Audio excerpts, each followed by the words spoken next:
આ માહિતી પરથી આપણે 2 દાખલા ગણવાના છે. ઓલરેડી આપણે પહેલા દાખલાની ગણતરી કરી ચૂક્યા છે અને ત્યાંથી આપણને મળ્યું છે 4a - 3d = 0. હવે જુઓ આ વસ્તુ અહીંયા આપણે લખી નાખીએ કે 4a - 3d = 0. કેવી રીતે મળ્યું છે? આપણે પહેલા 7 પદનો સરવાળો, પહેલા 12 પદનો સરવાળોનો ગુણોત્તર આપ્યો તો એના પરથી આપણે આ વેલ્યુ શોધી. હવે આપણને એવું કીધું છે કે 19મા પદ અને 9મા પદનો ગુણોત્તર શોધો.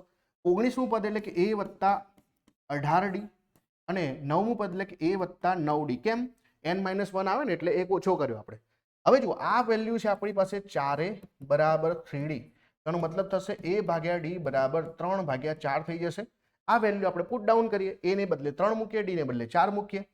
તો આ જે છે એના બદલે 3 મૂક્યું અને 18 4 અહીંયા 3 અને અહીંયા થઈ જશે 8 બરાબર. 8 જે છે અને અહીંયા થઈ જશે 4 બરાબર. અહીંયા a + 18d a + 8d. કેમ?